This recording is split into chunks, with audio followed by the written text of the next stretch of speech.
Hei alle sammen. I dag skal vi dra på en liten reise sammen. Vi skal lese om Mia, som er en liten jente, som finner en handske. Og vi skal gjøre noen valg sammen om hvor hun skal gå i fortellingen. Så hun kommer til å finne en handske, og kanskje ta den på hånda. Og ta på handsken. Og handsken er magisk. Før jeg viser dere fortellingen her, så vil jeg vise det jeg har lagd. Så dette er i en webapp, hvor fortellingen starter her. Titel, tekst, oversettelse og valg. Så de første valgene er ta opp handsken, løp hjem og fortell mamma. Og disse to valgene fører til nye ting i fortellingen. Så det er en ganske lang fortelling nå. Som du ser, masse valg. Og da kan jeg klikke her oppe for å lage en PDF. Her er PDF-en. Og da kan vi lese, og så gjøre valg. Ta opp handsken, løp hjem og fortell mamma. Så, la oss sammen gå og se om vi kan finne noe spennende å gjøre. Den magiske morgen. Mia er 10 år gammel. Så Mia, den lille jenta, er 10 år gammel. Hun bor i den lille landsbyen Treviken med pappa og mamma. Pappa er tømmermann, og mamma lager urtemedisin. En morgen går Mia ut i skogen for å plukke bær. Ved en gammel eik ser hun noe som glitrer på bakken. Så hun kan se noe ved et tre. Altså, en eik er et stort tre, og hun ser det nede ved treet. Det er en gammel handske. Så hun finner handsken.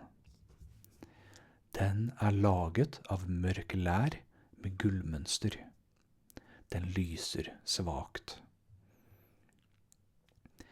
Og hvis du har lyst til å se oversettelse, kan du hoppe til den og se teksten med forklaring av hva det betyr. Og hoppe tilbake. Så, hva har du lyst til å gjøre? Skal vi ta opp handsken, eller skal vi løpe hjem og fortelle mamma? Jeg tror, jeg har lyst til å ta opp handsken og ta den med meg. Jeg har lyst på handsken. Så vi klikker ta opp handsken. Mia tar opp handsken. Den er varm som en kopp te. Den er liten. Akkurat passe for Mias hånd. Så akkurat passe. Den er helt perfekt. Akkurat passe. Hun ser seg rundt. Det er ingen andre i skogen. Mia holder handsken forsiktig. Hun holder den forsiktig og kjenner noe pulsere gjennom fingrene. Så hva skal vi gjøre? Skal vi ta på handsken, Eller skal vi legge hansken i lomma og gå hjem? Jeg tror kanskje begge vi tenker på det samme. Ja, vi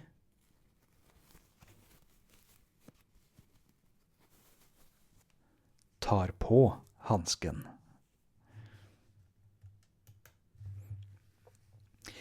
Mia setter på hansken.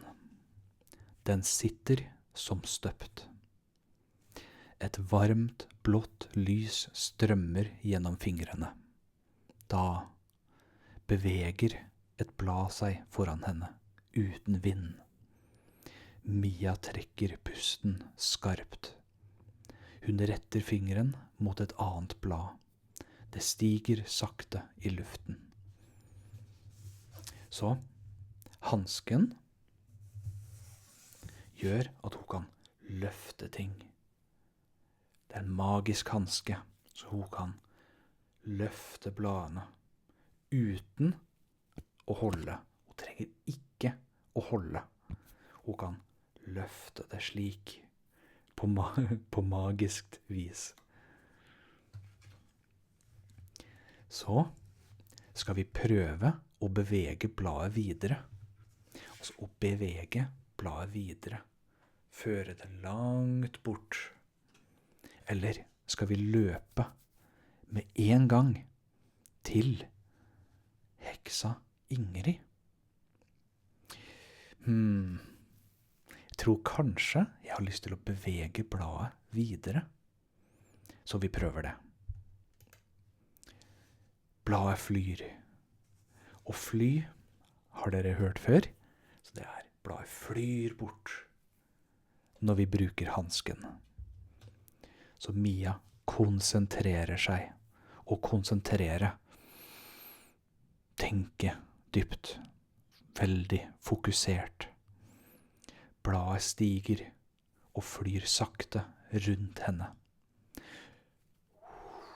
Rundt henne. Styre det rundt. Det er vakkert. Plutselig hører hun noe. Det er en liten rev som halter gjennom trærne. Den har en skadet pote og piper lavt. Så en rev den bor inne i skogen, og den har ører. Og den kom gående ut fra skogen. Men den har vondt i den ene poten sin. Skal vi prøve å helbrede reven med hansken? Så den har veldig, veldig vondt. Men kanskje hansken kan gjøre det bedre. Eller skal vi la reven være og gå hjem? Jeg har lyst til å hjelpe reven, så vi prøver å hjelpe den. Den lille reven. Mia kneler ned ved reven. Hun legger hansken forsiktig mot poten. Så legger den forsiktig på. Det blå lyset vokser og blir varmt. Reven piper lavt. Poten blir fin igjen. Den kan bevege foten. Reven slikker Mias hånd, og slikke er slik. Den slikker Mias hånd, og setter seg tett ved siden av henne. Den vil ikke gå. Skal vi følge reven inn i skogen? Eller skal vi gå tilbake til landsbyen med reven? Gå tilbake til byen med store bygninger, der hvor vi bor. Landsbyen er der hvor vi spiser, drikker og generelt bor. Jeg tror vi følger reven inn i skogen. Revens sti. Reven leder Mia lenger inn i skogen.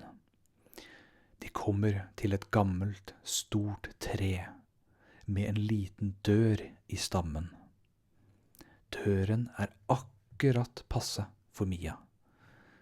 Inni skinner det svagt. Reven setter seg og ser på Mia, som om den sier, gå inn. Så det er veldig, veldig smalt. Og Mia som er en liten jente, kan akkurat komme inn.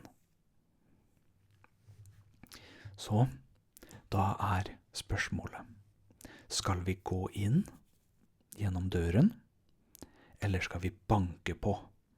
Så banke på er, så det her er døren, skal vi dunk, dunk, dunk, dunk. Skal vi banke på og vente og se hvem som kommer ut? Kanskje? Jeg tror vi går inn. Trollmannens bibliotek. Inne i treet er det et lite rom fullt av bøker og glødende flasker.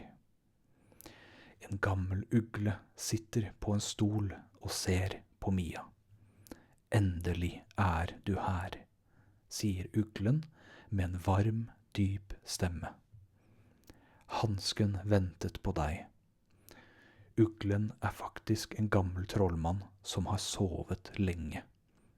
Han forteller Mia alt om magi, og hun blir hans elev.